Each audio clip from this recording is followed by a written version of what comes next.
Shalom, it's Levi Shore. Welcome back to Sweet and Good Torah. We are blessed to have Rabbi Mordehay Darwish with us. It is the second night of Chanukah. We are bathing in the holy light of Chanukah. All right, so way back when, during the days of the Greek Empire, the Greeks were actually, Antiochus, the king of the Greeks, he passed all these harsh decrees about, against the Jewish people. And we weren't allowed to learn Torah. We weren't allowed to keep Shabbos. They were burning Sefer Torahs. We weren't allowed to have a bris milah, circumcision. We weren't allowed to keep kosher. They didn't want us calculating the Rosh Chodesh.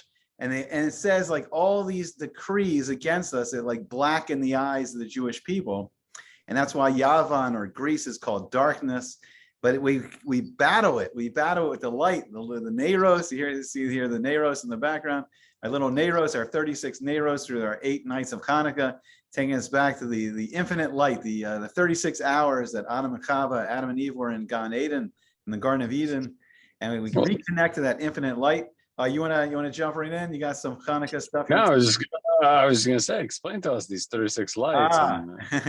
Yes, the mystical 36 lights. So there was this original light. So Hashem in the Kabbalah, he's called the Ein Sof, the without end, the infinite being. Because really Hashem is beyond all comprehension. He's beyond our comprehension. He's infinite being. We're finite. We can't ever comprehend the mind of Hashem. And then there's this emanation that comes from Hashem, the Or Ein Sof, the light of the infinite being, the infinite light.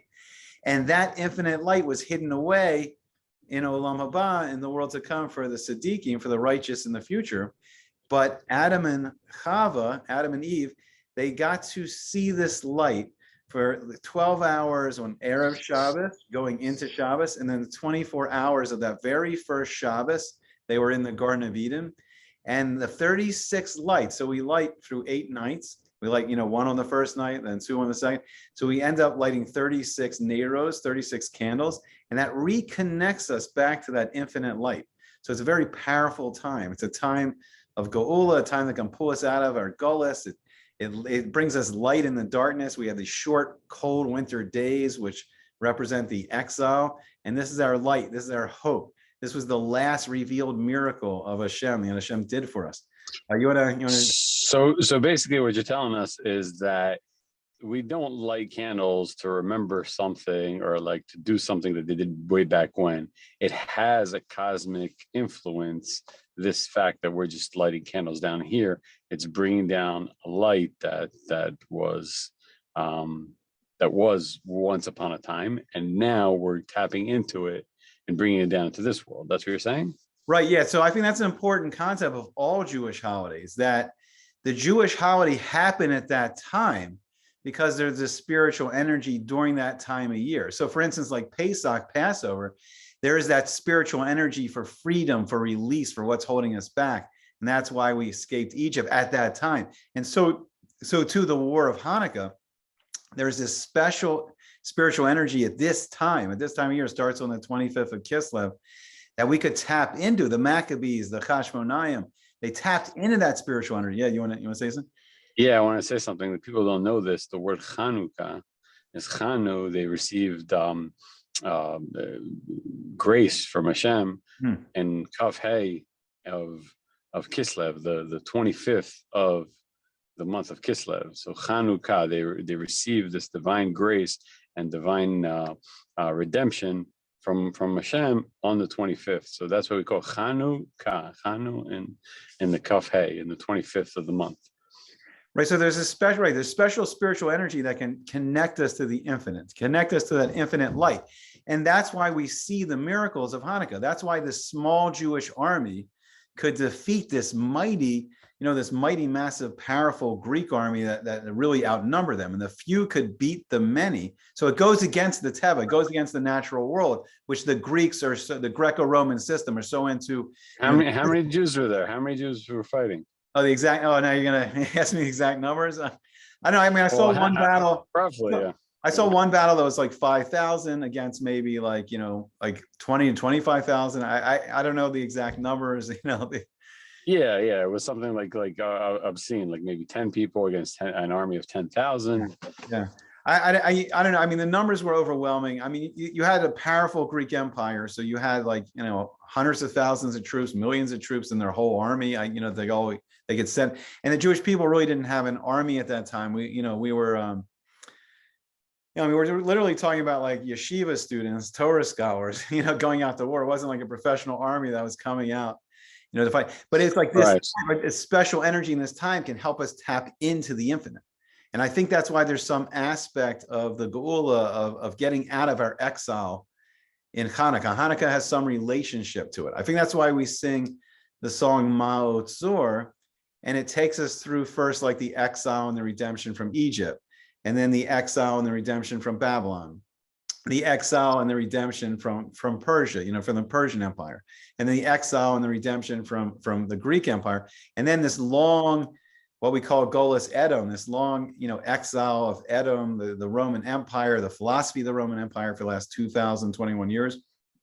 And we're seeing that we want to get out of this exile. We want this exile to end. And Hanukkah, there's that spiritual energy there available to us to get out of it. What are we going to do when we get out of this exile? What are we going to do? I mean, what's the point? What's the point? I mean, like people's lives seem like they're okay right now. What's going on? What's this exile all about? Right, and I think that's what we're battling. So we talk a little bit about like Hellenism. Like, why is it so attractive? Why is like, you know, the science, the philosophy, the art and culture of the Western world? You know, it started in Greece, but it's really a Greco-Roman culture. You know, so we see how powerful. I mean, like big blockbuster Hollywood movies. It just like draws people in, like the excitement of like an NFL game, you know, the Super Bowl. Like, look how many millions of people tune in for the Super Bowl. You know, the big rock concerts, you know, the famous books, you know, like look at how many people were, you know, seduced, you know, by Harry Potter, you know. So there's something powerful, and there's a beauty to Yavan. There's a beauty to the, you know, to this Greco-Roman Western world. I mean, we see beautiful buildings, you know, beautiful cities, like technological innovations, and, you know, great, you know, universities and colleges. So there's an intelligence there, there's a culture there, and it's seductive. But the Torah still calls it darkness, because you only see the physical world. You don't see the higher spiritual worlds, and you don't see the infinite being. You don't see the infinite creator. You don't see Hashem. And the whole purpose of the world is that everyone in the world should have a relationship with Hashem. And these lights are also a reminder of that Hashem's with us. And then when we have this infinite being on our side, there's nothing that can stop us. There's nothing that, you know, there's no obstacle we can't overcome. Yeah. What would be different if we were redeemed as opposed to being in exile? If we were okay, so dodging your question. No, I wasn't really dodging it, but no. So I mean, so like I think it's a great question you say, because like, do we even, a lot of times, like in America, do we even feel like we're in exile? I think a lot of us, we don't even feel like we are in exile. We feel like we're home here, you know, and we don't really feel sometimes like Eretz Yisrael, like the land of Israel, is our home. But what's missing from the world is in the darkness right now in a way, because there's not a clear sense of Hashem in the world. You know, it's almost like we live in this secular atheist Western culture right now. And Hashem being God, yeah. Right, what's that? Yeah, Hashem being God. Right? Yeah, Hashem being God, like kind of devoid of that clear connection. God, most people don't have that clear connection, and I really believe that's why there's a lot of depression and sadness, and a lot of like tension in relationships right now, because we don't feel that connection with God. We don't feel that connection with Hashem, and it's making it hard for us to connect with each other. But when we go home in the Geula, when we get to all go back to Israel, and B'ezras Hashem, we have a king, a Mashiach, you know, a king of Israel who's teaching the world the wisdom of the Torah. But when we rebuild the Beis HaMikdash, we'll see the miraculous again, because the spiritual worlds can come down into the physical world. They'll be joined instead of separated. And people, when we had the temple, we used to see the miraculous. Like you would see by day, you know, in the Holy of the Holies, I think coming up from the Holy of the Holies was that pillar of cloud and the Shekinah, that physical, you know, manifestation of God in the world was there. And then I think at night it was that pillar of fire. And you could see. So basically people will feel God more as opposed to right now. People will know, even though Hashem fills all the world right now, it's all dark and it's exile, and people don't feel it. You know, people don't feel it. But it'll be palatable. It'll be powerful. Like see and sense, like Hashem will be in the world every day. It'll be clear, you know, it will feel connected to Hashem. And I think it's what can we do to get that right? To get that process rolling along. What can we do? No, so I think what the gifts we were given, so what the Greeks were trying to stop us from doing is the great gifts we were given to connect with Hashem and connect the world. So the Torah is the blueprint of all creation. Hashem gave it to us as a gift, and it's our job. It's the job of the Jewish people to be the Or LaGoyim, to be the light to the nations. And the light is the spiritual wisdom of the Torah. So when we start learning the Torah, you know, all the Jewish people are learning the Torah again and doing the mitzvos. And the mitzvos start teaching us how to be more giving people, connecting with each other. You know, like beautiful mitzvahs like, you know, tzedakah. Or if like you see someone has a load in their animal. What's tzedakah? So if someone's poor, if someone needs some money, if someone needs some food, you know, if someone needs a job, like whatever we can do to start uplifting each other. I mean, that's one of the beautiful mitzvahs of the Torah. You know, some mitzvahs are tricky, but you know, we should like, you know, Rabbi Akiva said the greatest of all mitzvahs, the Klal Gadol, all the Torah in a sense is the mitzvah of V'achavta l'reacha kamocha, love your friend like yourself. And Rabbi Akiva was saying, in a sense, that's the whole general goal of the Torah, to get us to there. And we want to be more like Hashem. We want to be more giving people instead of just taking, a world of taking right now, where everyone's like, how much can I take? How much can I earn? How much can I get? A world looking to do, you know, kindness and good for each other. And then it becomes the warmer world, a world more full of light. And we become more like Hashem. We become more givers. And then like all these mitzvahs, like, so the bris milah, the circumcision, is a constant reminder of our connection, our covenant with Hashem. And Shabbos is the constant reminder every week that Hashem created everything. Hashem created the Maisa Bereshis. So Hashem created the world. And we feel that connection. And it's just beautiful to take, in this frantic modern world, to take that day, turn off this phone, turn off the computer, turn off, you know, whatever, turn it all off, turn off the news, turn off the movies, the music, everything, and just connect again with nature, you know, like see that Hashem has created all this, you know, connect with the trees and, you know, the animals. And we really, and when we turn everything off, we really see it's a beautiful world. It's a beautiful. So would you say that's the cosmic goal? I mean, I think Hashem's goal, one of the Hashem's main goals, is that Hashem wants a relationship with everyone he created, with all his, you know, all his children, all the men and women, children in the womb. Or Hashem's children. So basically, that's the cosmic goal, the relationship with God. And the Greeks came and darkened it and gave us a relationship with nature, right, and the physical world. Right. So because they give us that darkness, which is darkness, quote unquote, with meaning the connection with the physical world. It could be a very intelligent connection, right? Yeah. But it's not the true connection.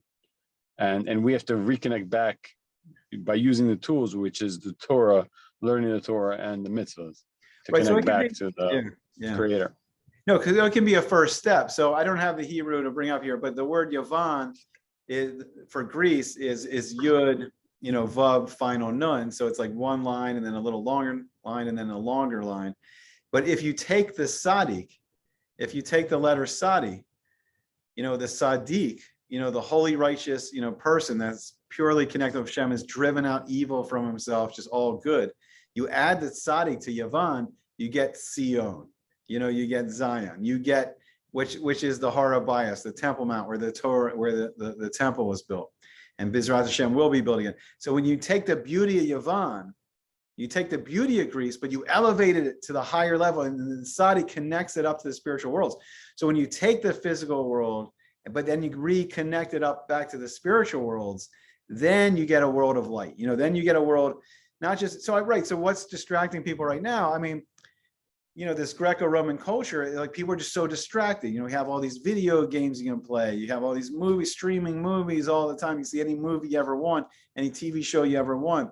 And we're kind of like living in this like fantasy. And even the news is not really always reporting exactly what's going on. They kind of have their narratives. They write a storyline. They kind of fit what's going on into their storyline. So it's like, that's the darkness. You know, it's like exciting. Everything's binging and bopping and pinging and notifications and social media and this and that. Everyone's like in this like frenzy, this 21st, century, like digital frenzy, but it's kind of distracting us. It's really a darkness.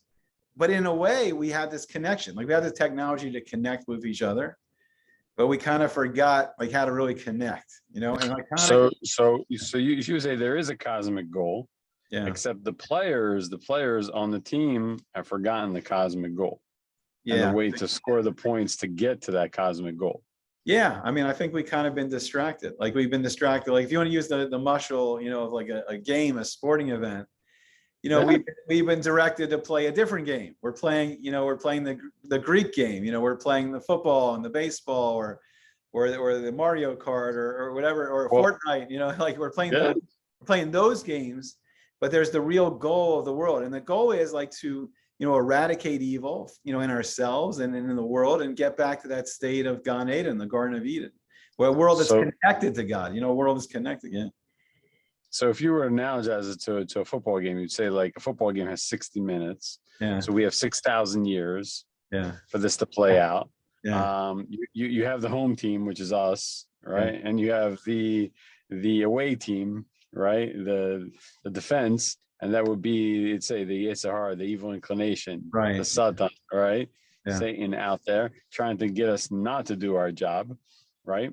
And the commandments in the world are points, yeah, right? And we're trying to rack up as many points as possible to win the championship, basically, right? Yeah, no, I mean, to use your mushel, like I think we're definitely in the fourth quarter. Like okay, all right. Maybe go.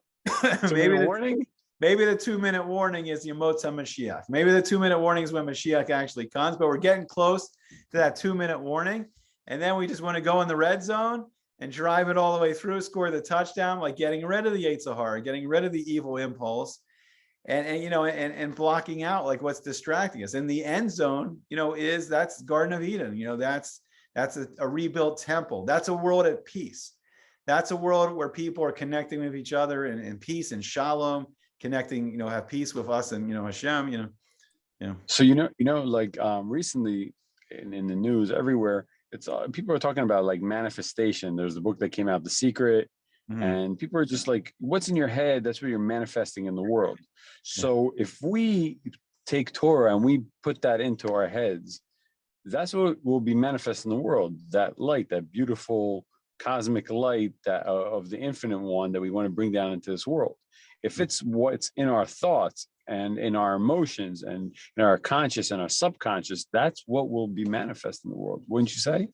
Right. Yeah. No. Yeah. So I'm not so familiar with The Secret, but I think Torah, like, it helps us, right? It helps, our thoughts can be like holier thoughts of like kindness and giving and compassion, and then our speech can become more, kind and compassionate, and then our actions can be, so it can purify us. But I think most of us right now, like we, even if we're learning Torah, I mean, some of us can just be lost in this gullus, just lost in that whole, Western culture. But even when we're learning Torah, even when we're at yeshiva learning Torah, still, we can be like reading this book or watching this movie, and it's just that battle. Like, I got this holy thought here, but now I'm thinking about, what's going to happen. That's what they said about Elisha ben Avuya, one of our greatest sages. That's what he did. He was one of, he climbed all the ladders of holiness and even got to the secrets and the Kabbalah, the real deep stuff. And at the end, he became an apostate, meaning he left Torah and that the whole way of righteousness. And they said about him that when he was yeshiva, he had 2 books on his laps. Right, like one is a Torah book, and the other was a Greek Roman philosophy book. And because he had both these thoughts in his head, that penetrated his psyche to the point where, in the end, the results came out negative. Yeah, no, and I think, no, and I think some, we have to like, we're gonna and I think one of his disciples was Rabbi Meir. And Rabbi Meir, even after he became an apostate, like he left the way of Torah, Rabbi Meir came to him and was still learning Torah from him. Yeah. And the sages asked, well, how can you do that? What's the matter with you? Why are you learning Torah from a person who's not so holy? And he said, well, I know how to differentiate between the fruit and the peel. Basically, I know how to take what's good and leave what's bad. And I think some people think they know how to do that, or they have the capability to do that. And so they say, well, what's wrong with learning a little bit of this and a little bit of that? Okay. But they don't realize that they themselves don't have the power that Rabbi Meir had. Yeah, no, it's very tricky. And then you're just, yeah, I mean, it's very tricky. I remember an experience I had in Los Angeles. I was, before I went to Asia Torah, I was working on this screenplay. I was writing a screenplay, like a sequel to the movie 10 Commandments. So I was learning a lot of Torah, and I was writing the screenplay. I remember, this is a real flashback. I remember going to a Blockbuster video, and learning the Torah was having an effect on me.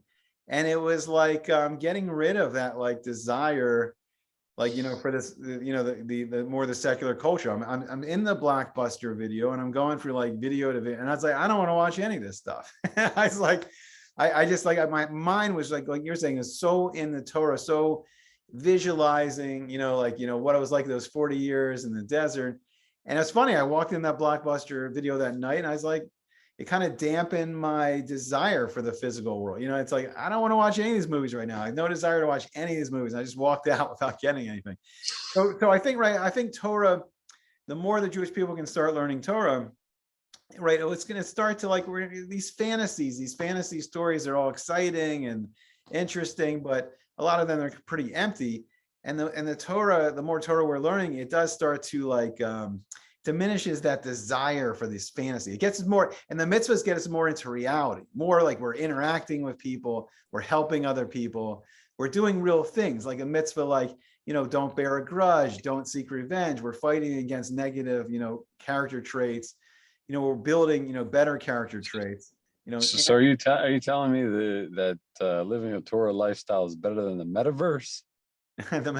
Yeah, no, but I'm saying, but it get like, whereas like playing video games and watching movies, we're just constantly in this fantasy world.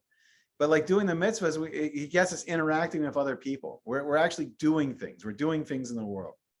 We're looking to give tzedakah, looking to help people out. And it's just more of a, if we want to use the mashal video game, it's a real life video game, that makes the world better. So like you can be this great hero, and like, let's say, some video game like Fortnite, like I never played it, but I think you just go around shooting a lot of people. It's like, so you've killed hundreds of thousands of people in Fortnite. It's not even real. But whereas you do some mitzvahs, you really help someone, you make their life better. And it's very powerful to be a real life, like video game hero, and just a fantasy like video game. So what you're saying is that we're essentially in a simulation video type game where every night, we come back down to this world. We say, thank God that you brought me back, because when I left my soul with you, I didn't know whether I would be coming back to this world and waking up in the morning, right? Mm-hmm. And in this world, we have like all sorts of challenges and things being thrown at us, and we have to knock them down one by one. And the tools that we use is the Torah and the mitzvahs, the commandments, mm-hmm. right? And basically, when a person learns to see it like that, then his whole life becomes an arcade, right? Yeah. His life is the metaverse, right? His life is the virtual reality, because everything's a gift. It's all a gift that I didn't create myself. Did you create yourself? No, not that I know. I didn't put myself in this world. Did you put yourself in this world? Not that I know. I didn't pick this body. Did you pick your body? Oh.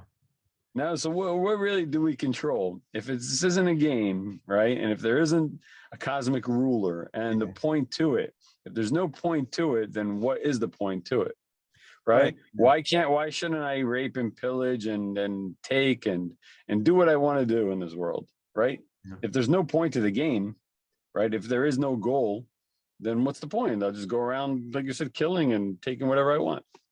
Yeah, no. So I think so. The Gemara says, it's very interesting. Like, I think we have an illusion that we really have control. So I don't know. I mean, some people, maybe they've planned and their plans worked out. I know, like, every time I've had goals and plans for life, Hashem's always like switched me, here and there. So I don't know how many people like have lived the life exactly as they envision it.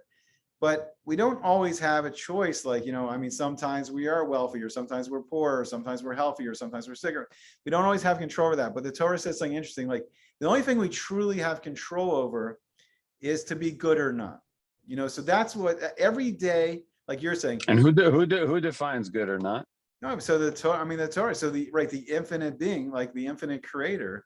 I mean, we have our own biases, we have our own temptations. So sometimes we don't have a clear view of the world, but we get from the Torah, we get this infinite view, or we get a clear view from an infinite being who's the actual creator. So it's like the Rav Noach Weinberg's, so he always say that it's like the Torah is Chaim. The Torah is the instructions for living. This is the instruction manual. This is how, if you want to use the mashal of the game, that's how the game's played. And the goal of the game, how we win, is becoming a good person, getting rid of evil. And then the ultimate goal, the Jewish people's ultimate goal to win, is to eradicate evil from the world. So the world got into this track of knowledge of good and evil when Adam and Eve ate from the tree of knowledge of good and evil. But our goal is the Eitz Chaim. The Torah is the Eitz Chaim, the tree of life. And our goal is to get to a world of all good. And that's what's called Olam Haba, the worlds to come. And that's what we're doing. We're trying to become good, trying to make the world good. We want that world of shalom, that world, no more, the world of all Chaim, all life, no more death, no more sickness, no more fighting, just peace and shalom, and that's the goal. That's where we're headed. If I was said to somebody, they say, yeah, it sounds good, sounds cute, a lot of lofty ideas and all that stuff. I don't know what you would say to them, but I would say to them, open it up and check. We could be right, we could be wrong. Just why don't you take a gander? The book's out there. Open up the Torah and start reading. See if it is what we're espousing, and if it is, then you lucked out. And if it isn't, we're just a bunch of liars. No, I think it's a great question, right? It is like it's beautiful, lofty, ideal, idealism, ideology. But I think for me personally, it's just I can see over the years, it's just it's made me happier. It's made me slowly getting calmer, and I just feel like my life is I feel like a better person. I mean, you don't always notice it. It's like drops of water, as Rabbi Akiva said. You don't notice it right away, but you start looking back like, wow, how I changed from last year or 5 years ago or 10 years ago. And all these little drops of water, all these little mitzvos start to add up. And you start to see that you really have become a kinder, more compassionate person, more filled with wisdom. So, as you're saying, so the test, see if, doing a couple mitzvahs, how do you feel? Do you feel like a better person? It's a feel good to do something nice for someone. Does that make you feel like a better person? And that's the that's maybe the true test of Torah. How do you feel when you learn some wisdom? How do you feel when you do something good for someone else? Does that make you feel good? And that's maybe the true test. It's been a tough questions, not easy questions tonight. I feel like they tell you what. Any final comments or? Well, yeah, I would just say that, the Greeks try to eradicate our connection by not letting us practice what we're supposed to practice. Even if we were in the land of Israel, that's where the Greek story happened. And, we are stubborn people, stiff-necked people that no matter what, we love our God. We said we'll do no matter what you tell us, because you took us out of Egypt, you took us out of bondage. So we're beholden to you. We're in love with you. We're going to do whatever you want. And even in this long, dark exile, I'm still going to light my candles. I'm still going to put them, in my house. And I'm still going to remember the miracles that you did for me. I'm going to acknowledge that you're the one who's doing everything.